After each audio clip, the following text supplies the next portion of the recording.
Oh, wow. What is that? Это смехотворно. Look at that. There's peanut butter inside. Арахисовое масло. That's a fucking pie. Oh, they're so jealous. Американский пирог. Dance like no one's watching. Танцуй, словно никто не смотрит.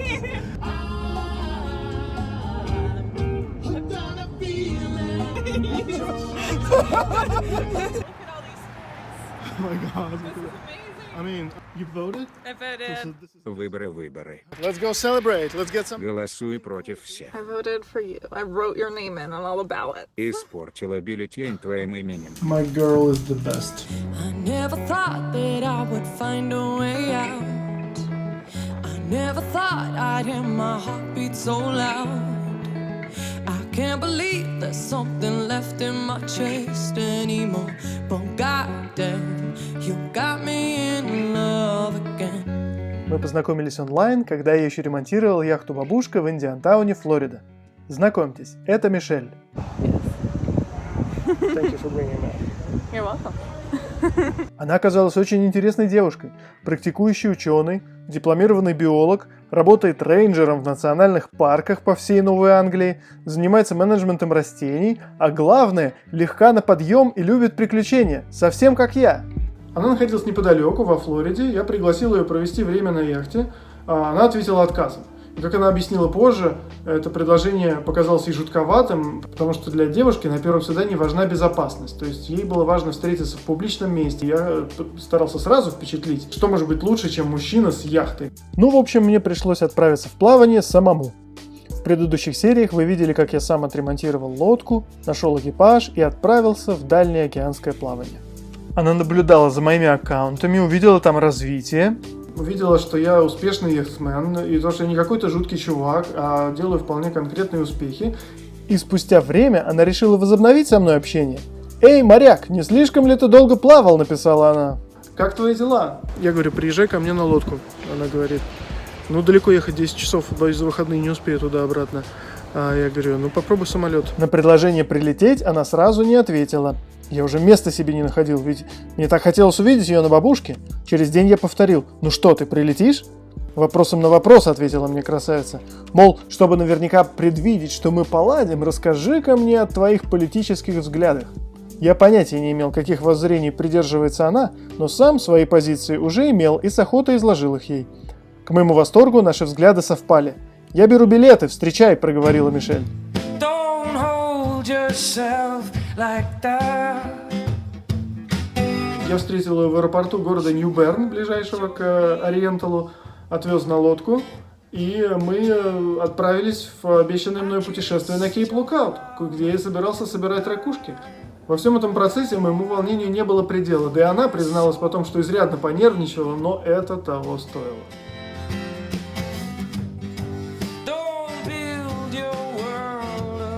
В первый же вечер мы ушли на «Бабушке» на якорную стоянку в замечательном месте Адамс Крик, в тихой гавани между лесами. И на следующий день вышли в океан.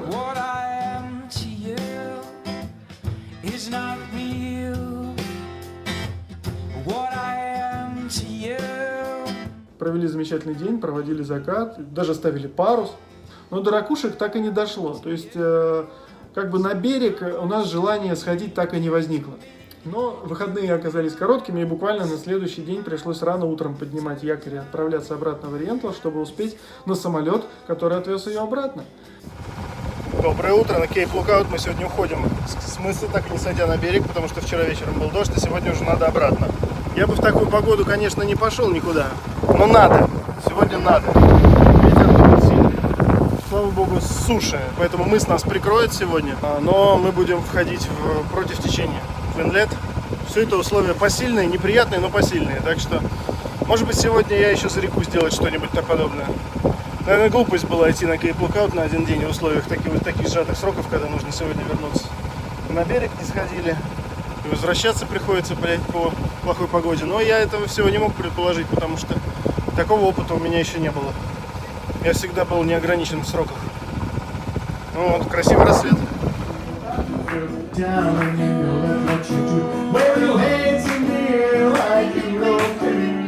Я продолжил петь песни в кабаках и жить своей веселой, одинокой моряцкой жизнью на берегах Северной Каролины. Но Мишель оставила след в моей душе, и той не было покоя.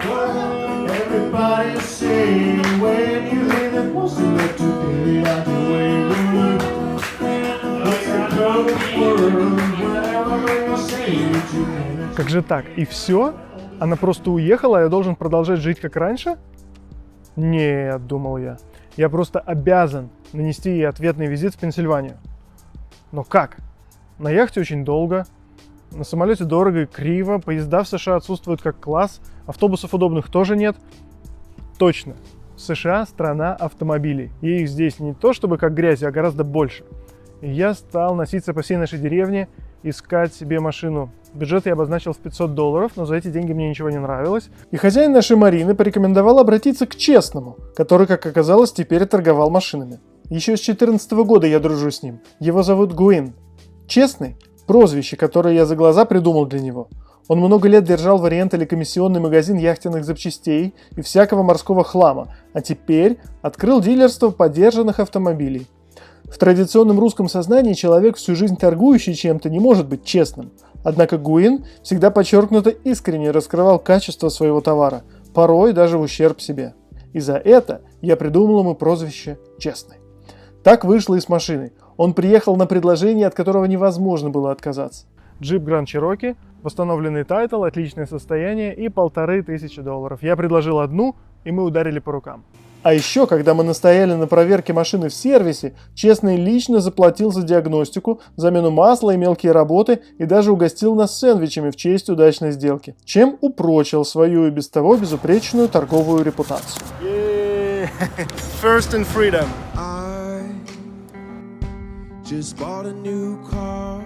Первая моя машина в Соединенных Штатах. Поразительно вообще, настолько все серьезно. Волнуясь, я поставил Мишель перед фактом, что купил машину и теперь, как взрослый и самостоятельный, готов появиться на ее пороге с ответным визитом. В ответ я получил адрес в Восточной Пенсильвании, рядом с Нью-Йорком. В полном восторге от происходящего я отправился на север. День пути, и я как будто в другой стране. Северная прохлада и свежесть, леса и водопады в Апалачских горах, уютные городки Старой Америки, наследницы Европы, с архитектурой, типичной для Новой Англии. Я стал проводить день за днем с Мишель в радости от нашей внезапной близости и познания новых мест. У нас оказалось много общего. Мы любим природу, приключения, историю и путешествия. Я сегодня путешествую в штате Пенсильвания. Это восхитительно красиво, это еще один из самых маленьких водопадов, который мы сегодня посетим. Мишель – биолог в службе национальных парков США. Она поведала мне полные драматизма истории о жизни живой природы. И вот эти деревья страдают от паразита, который приехал из Китая, засыхают, теряют листья. Из-за этого вот эти нижние кусты со временем исчезнут, потому что кусты эти росли в тени. Вот эти вот жуки меняют весь внешний вид леса. Кусты со временем засохнут. Это безумно красиво. Этот вот куст хвойный умирает из-за вот этих вот личинок. В каждом из белых пакетиков сотни насекомых. Они убивают куст. What an amazing video I can do. Yeah. Вот это север, вот это да. Тут вообще старым добрым югом и не пахло. Это чисто северный Портленд.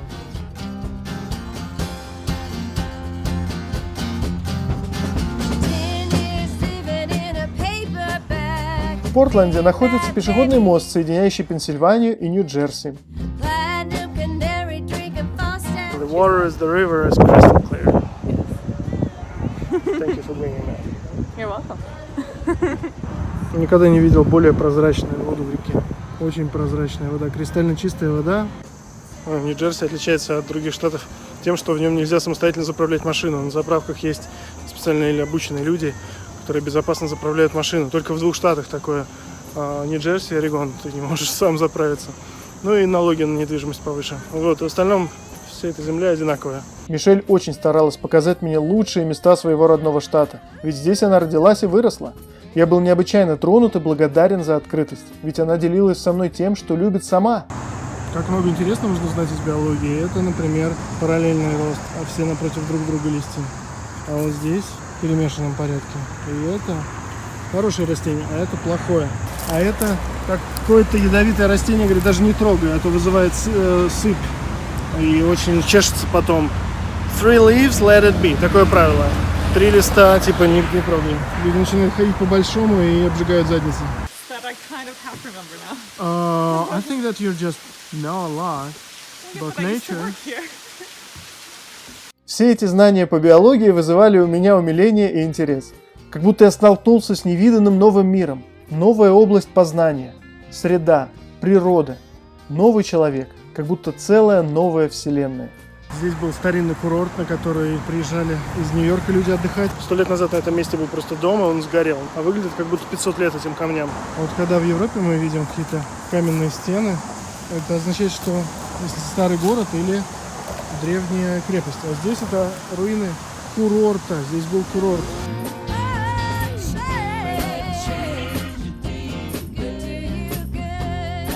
Местная пекарня, фирменные блюда которой яблочный пирог и хот-дог. Как гласит баннер для фотографирования, их связывает истинная любовь. My favorite cafes. This looks very Dutch. Okay. This is so European too. I'll take you. The other part of Main Street looks nicer. I'll take you there. Zone. Same.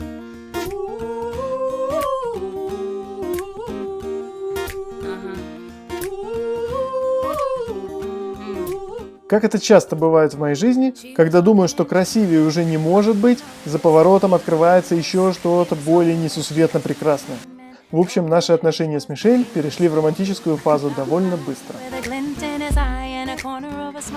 Поразительной красоты национальный парк с деревьями. Вот эти деревья — символ Пенсильвании, они такие хвойные. И вот эти вот хвойные. И вот этот замечательный лес, по нему проходит данная дорожка. Она построена для того, чтобы защитить ландшафт, чтобы люди не вытаптывали землю, потому что корневые системы этих деревьев довольно уязвимы. Это не только для удобства, но и для сохранения природы. Обалдеть просто.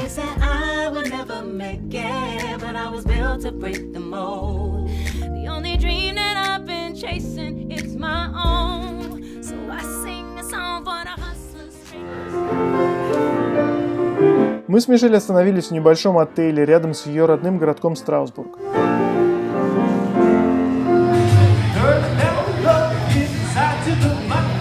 И, конечно, как бы ни был мал американский город, на главной улице всегда играет блюз, и ночная жизнь бьет, пусть и небольшим, но ключом.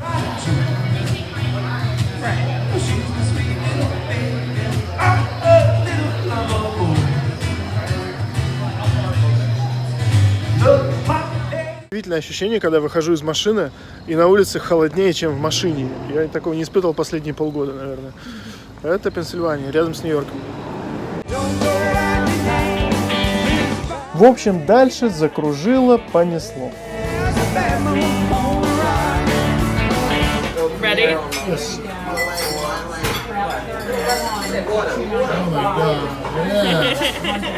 Яйца Бенедикт всегда казались мне чем-то слишком пафосным, но обещает быть вкусным.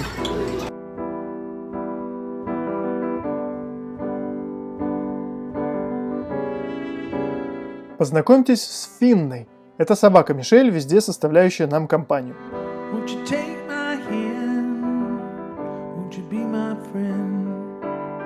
Мы приехали в фамильное поместье на озере в Пенсильвании, где жили родители Мишель, точнее ее мама Джина и отчим Джон, чтобы познакомиться и провести время на озере.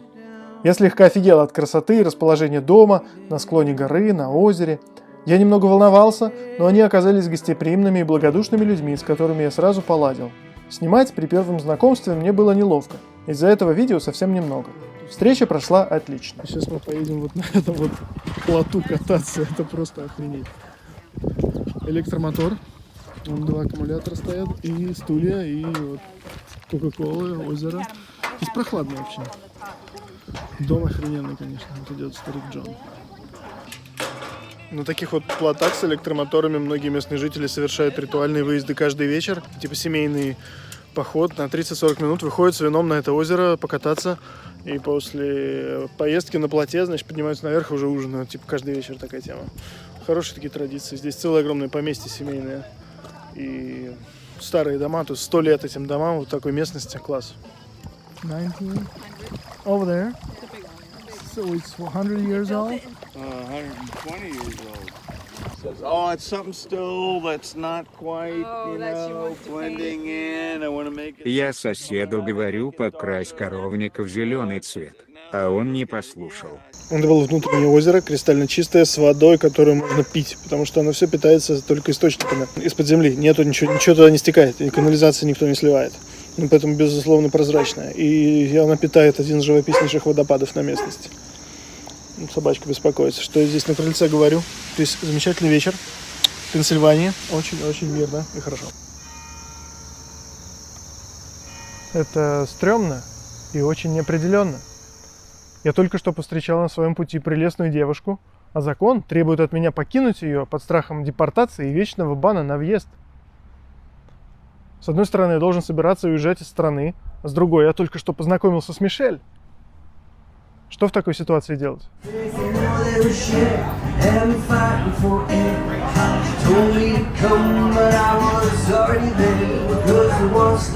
Всякая встреча обречена на расставание. Я поехал обратно к себе домой на яхту в Ориентал, куда уже летел курьерским рейсом из Москвы мой друг и брат Вовка.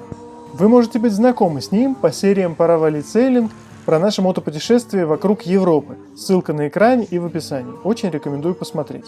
С Вовкой мы начинали яхтенный проект «Бабушка» в 2014-2015 годах. Именно его гитара упоминается в первой серии моего яхтенного приключения. В 2015 мы провели все лето, ремонтируя яхту «Бабушка» в Ориентале совместно с его сыном, тоже Вовкой. Ребята мои лучшие друзья, самые надежные и верные.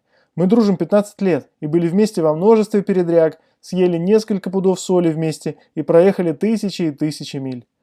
На этот раз Вовка приехал помочь с ремонтом лодки. Мы провели счастливое время на молочных берегах Кисельной реки в Ориентале, Северная Каролина.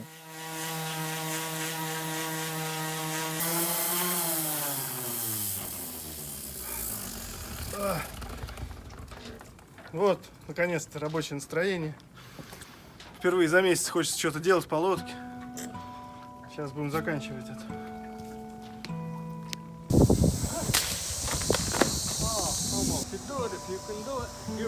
Все на свете можешь ты? В нашей марине в Ориентале живет много кадров.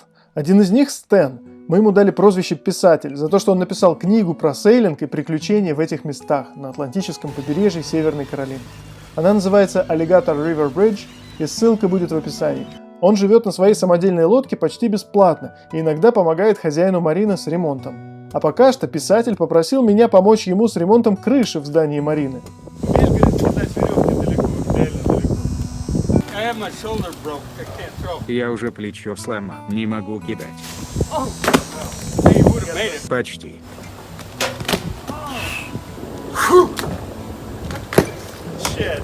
Да ты такие, конечно. Пойми, в чем ошибка-то, да и все. Залезь на лестницу, да кинь с лестницы. Мы тебя поддержим. Сейчас премию Дарвина будем получать. Ну, зато я все сниму. Мы победили. Окей. Вот настолько перелетел. Спасибо за поддержку. Успех! Success is my only motherfucking option. Failure's not. Что такое кефир?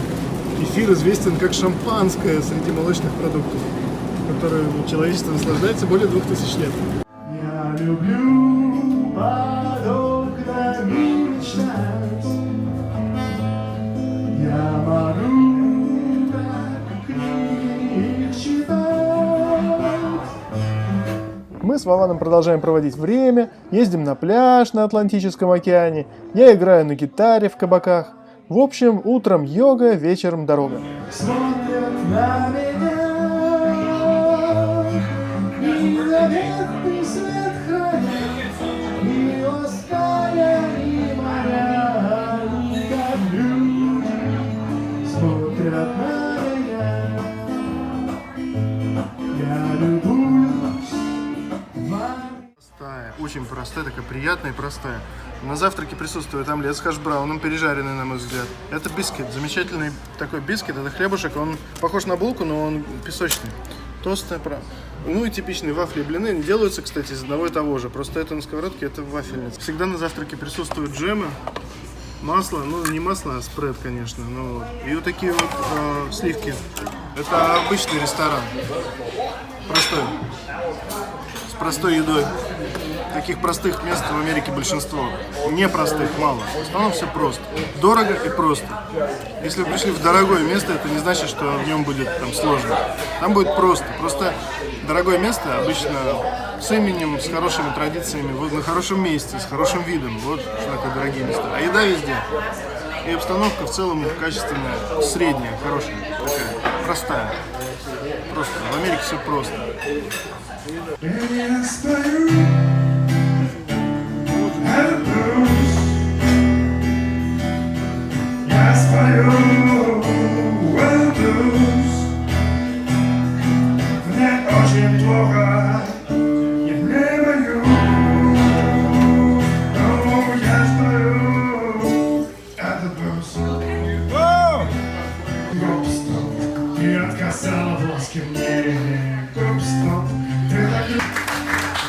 Мишель с Финой приехали к нам в Ориентал на выходные, и мы вышли на прогулку под парусом. Socialize. Эти люди на Марине не дают мне покоя. You like socializing? I like, yes, but they are coming with no reason and just starting standing there. Я сижу себе, а они подходят и начинают говорить безо всякой причины. I'm on my own. I mean,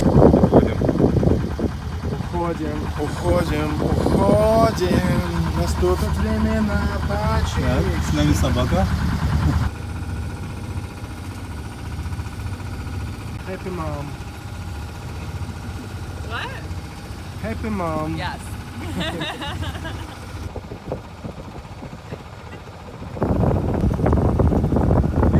Изя Райдер. Мы провели ночь на якоре в одном из бесчисленных живописных заливов в сосновом лесу на противоположном от Ориентала берегу реки. Яхтинг такой, каким я его и люблю. Друзья, гриль и закат.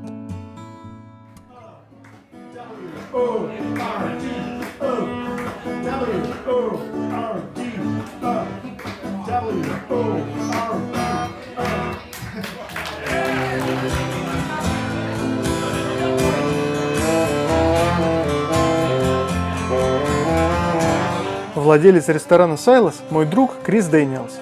Блестящий кантри-музыкант, по средам он собирает полные залы на открытый микрофон.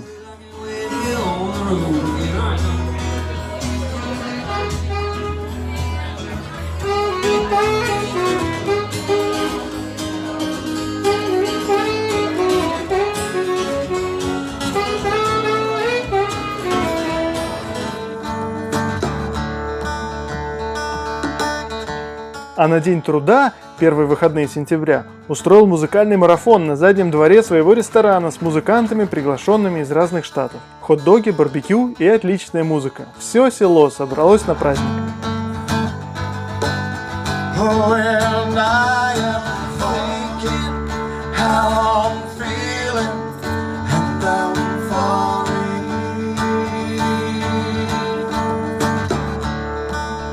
Пронзительная музыка, тепло местных жителей и яхты. За это я люблю Ориентал.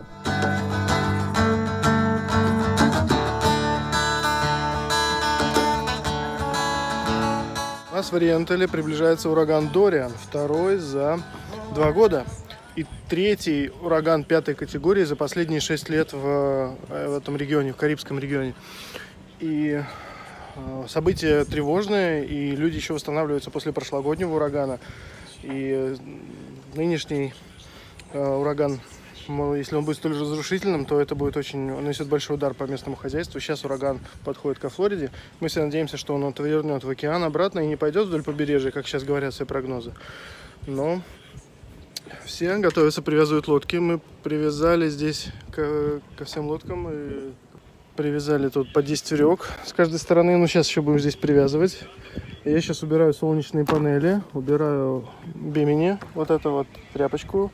Парус с палубы тоже уберу, недавно ходили. Так, ну вот подготовка лодки к урагану закончена, так как барахло лежит. Солнечные панели привязаны здесь, чтобы не висели, провода без нагрузки. Веревки сейчас уберу в рундук. Вот, бимени снят. Все, паруса убраны, палуба чистая, куча веревок. К урагану готово.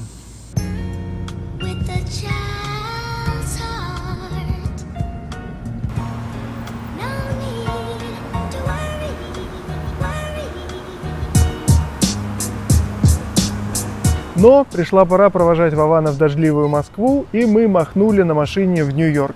Передо мной же стоит выбор – уехать, а значит навсегда распрощаться с Мишель, или остаться, но стать нелегалом.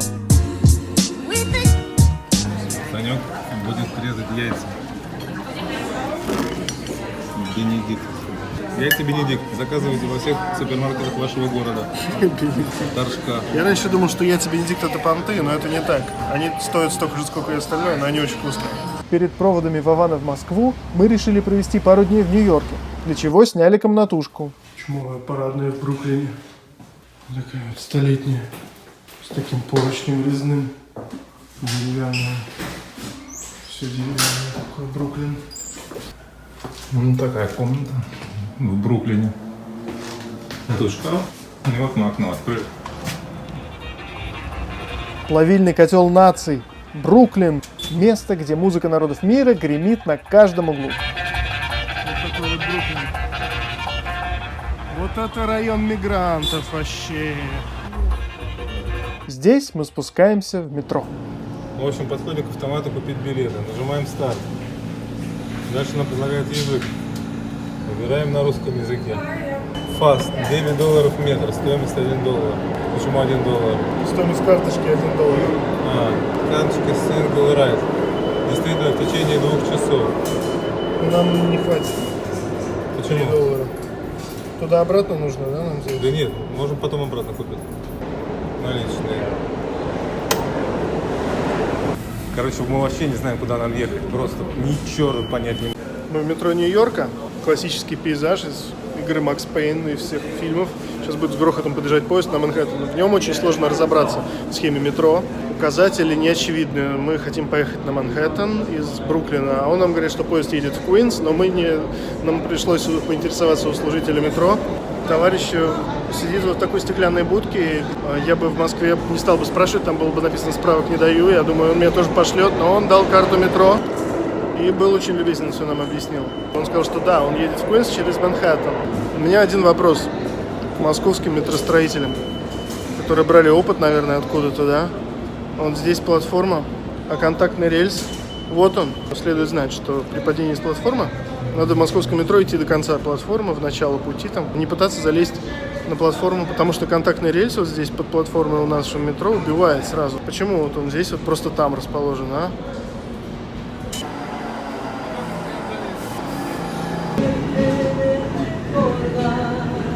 Не пойми, что, да, там, на поезд рядом едет. Поезд рядом. И мексиканец поет песню. Грустную мексиканскую.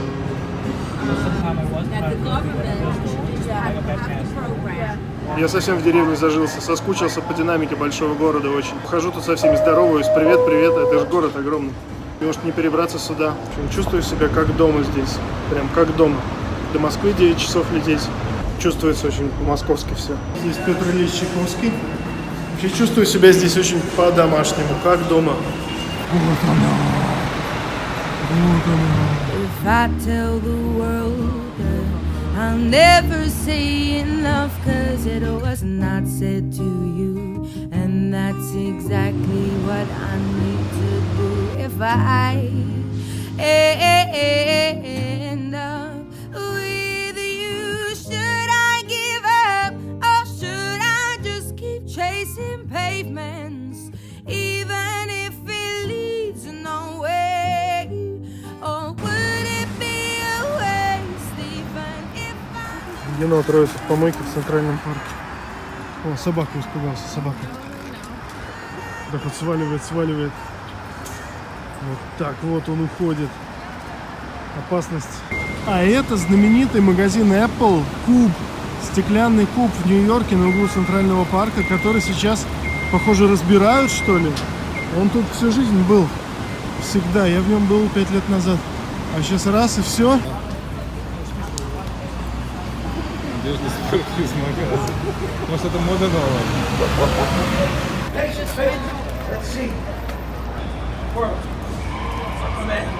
Фестиваль перформансов в Брайант-парке, Нью-Йорк.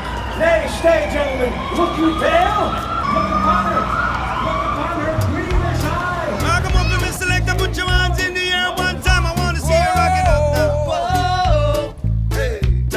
away with that. Whoa! Бруклинский дворик. Такие вы заказывали, Нью-Йорк. Там мы живем.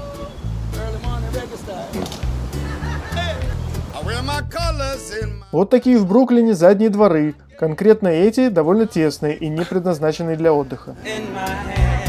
Hey, and you might notice there's a swag anytime I walk. I'm a Jamaican in New York.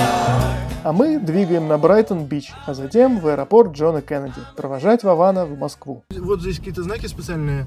Справа не парковаться в дневное время в течение 2 часов. И они все раз и переставились влево. Вот представьте, в Москве такая ситуация тоже бывает. Запрещена парковка на этой стороне улицы в такое-то время для уборки снега. Так это означает, что жители должны свалить свои машины, засунуть себе в задницы и убрать с улицы. И это не означает в Москве, что можно парковаться вот так. Они раз тут все и вторым рядом стали спокойно. Все спокойно, все мирно. Вот такой мост посреди города просто понаставили, да.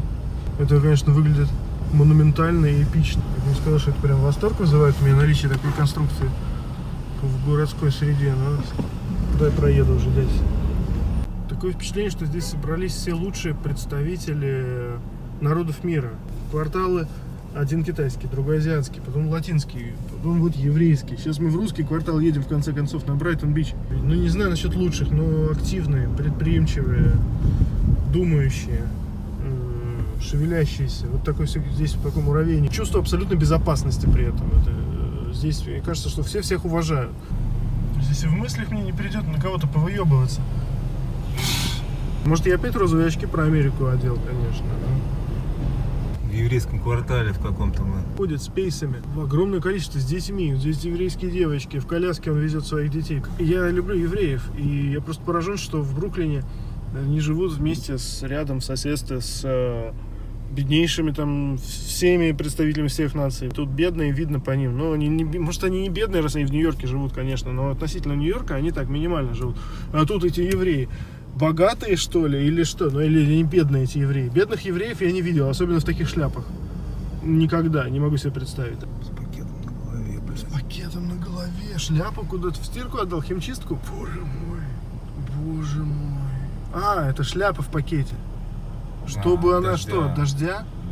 Вот он мудрый, смотри, какую бороду отрастил лопатой. У меня такие же были дреды. Как у этих ребят. Я дреды рано сбрил. Может, я скажут опять Фоменко розовые очки про Америку одел. Думают, что здесь всех уважают. Нет, здесь криминал тоже, инциденты. Да вряд ли. Вот мне не приходит в голову мысли о том, что тут можно конфликтовать с кем-то на улице вообще. Хотя поводов достаточно. Но все всех уважают, существуют в тесноте. Вот он, русский район. Вот он, Брайтон-Бич-авеню.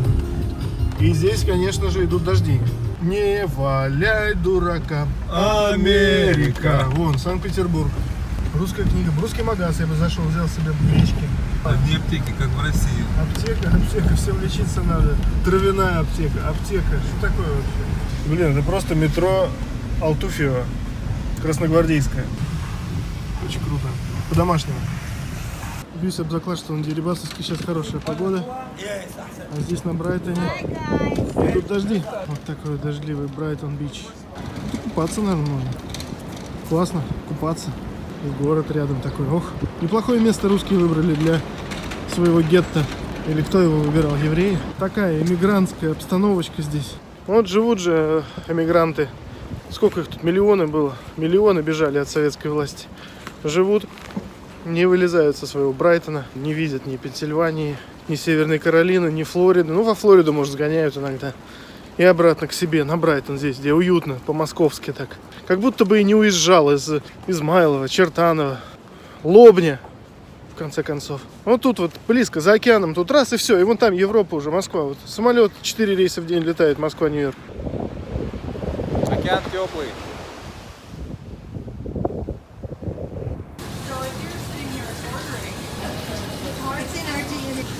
Чай за $3. Это не солянка. Соляночка. Поменяться, если хочешь. Если Нет, так. не хочу. Ну, можем поменяться. Да, положи, пожалуйста. Котлетка по-киевски, вот. О, вот она плюется. Кошмар. Плюющиеся котлеты. Ну и медлячок. Приехали в шикарное место.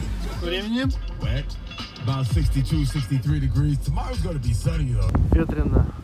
Чайки летят жопой вперед.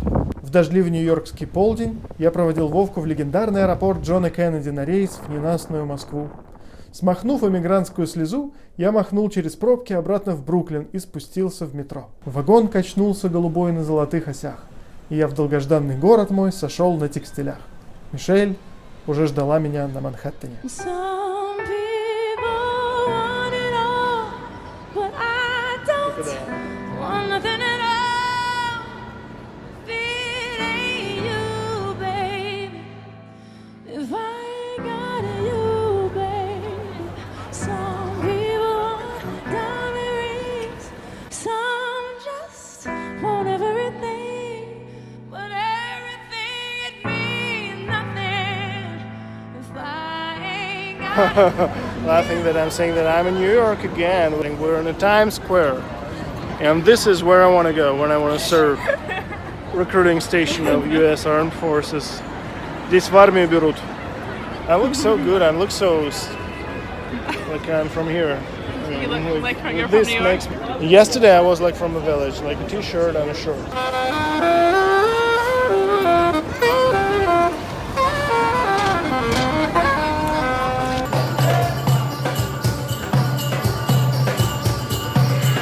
Вот это образцы завтрака.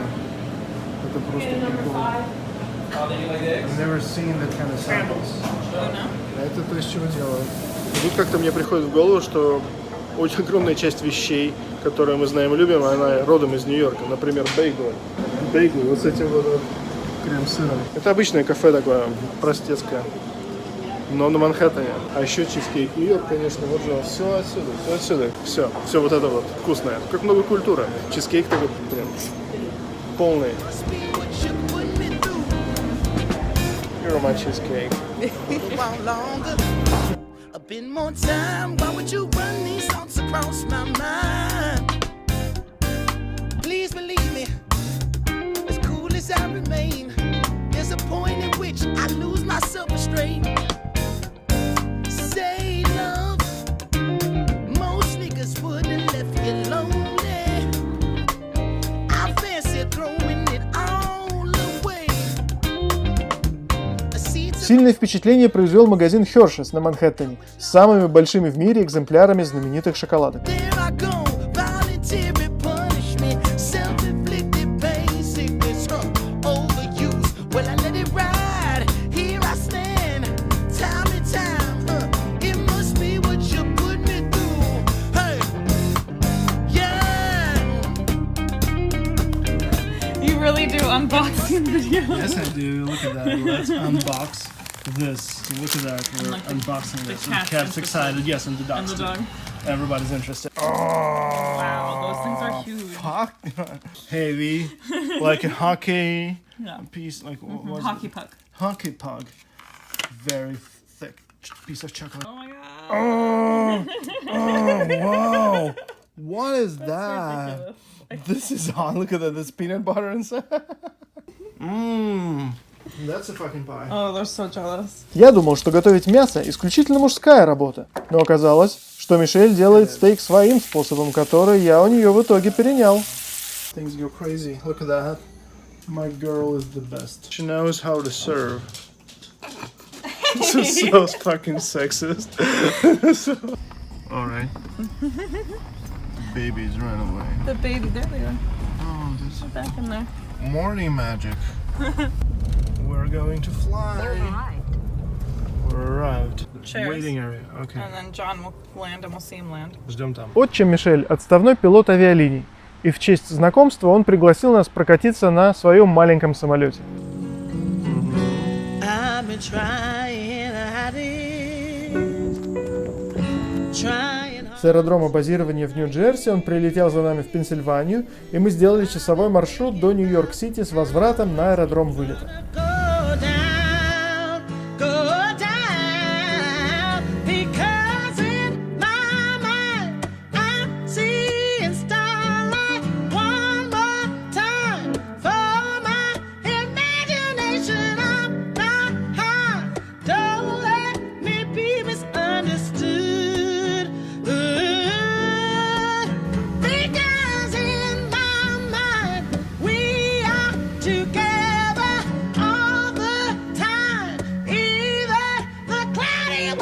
Я принял непростое решение остаться в США по истечении легального срока пребывания. Я нашел способ продлить легальный статус в США и защитить себя от депортации еще на несколько месяцев.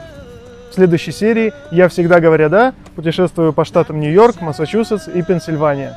Увидимся на «Пора валить сейлинг». Like we should, like we should, like we should, hey, hey, hey, hey, like we should, baby.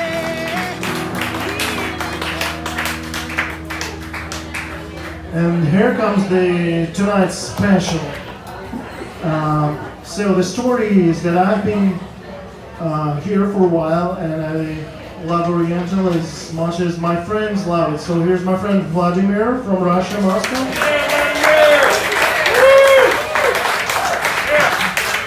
And we started the boat project 4 years ago here, and our boat still runs and good. So Vladimir just came like yesterday to visit me here.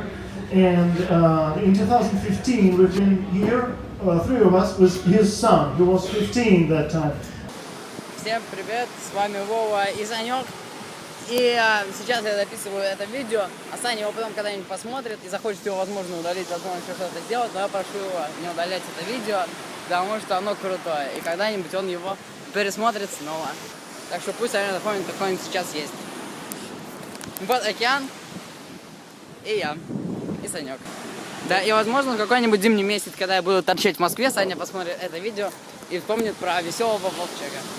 Today his son is 18, and today, so the story, let's the story. So today, he just found out that we are going to go to the open mic in Silas, and we were thinking of composing a song, but me and Vladimir here couldn't even get through like 2 verbs, like 2 lines, and in half an hour we got a full text from that kid in Moscow. So he composed this song about Oriental, and yeah, and I'm gonna sing it now. So we didn't have enough time to put it on music, so I just took like Beatles Let It Be music for it. Actually, music is already getting ready in Moscow by the moment, so the kid's working. All right, so, all right, here we go.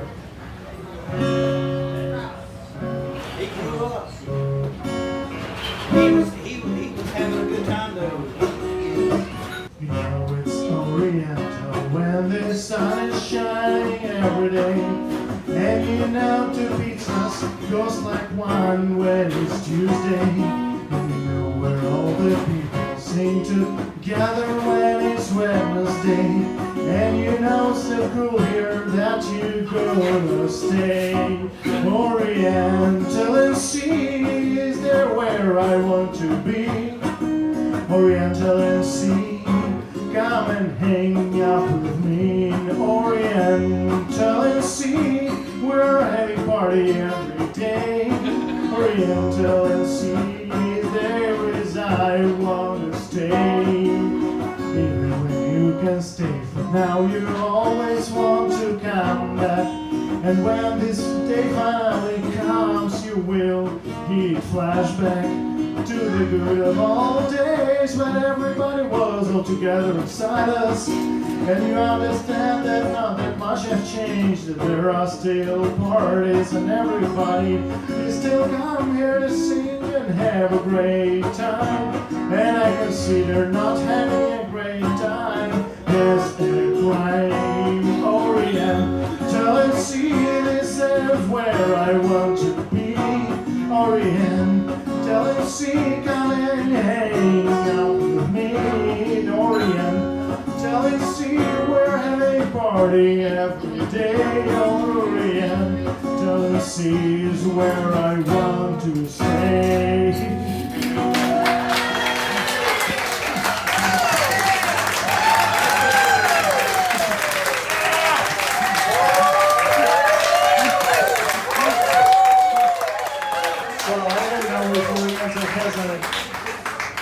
I'm not sure if Town of Oriental has an anthem, but well, it could be like that.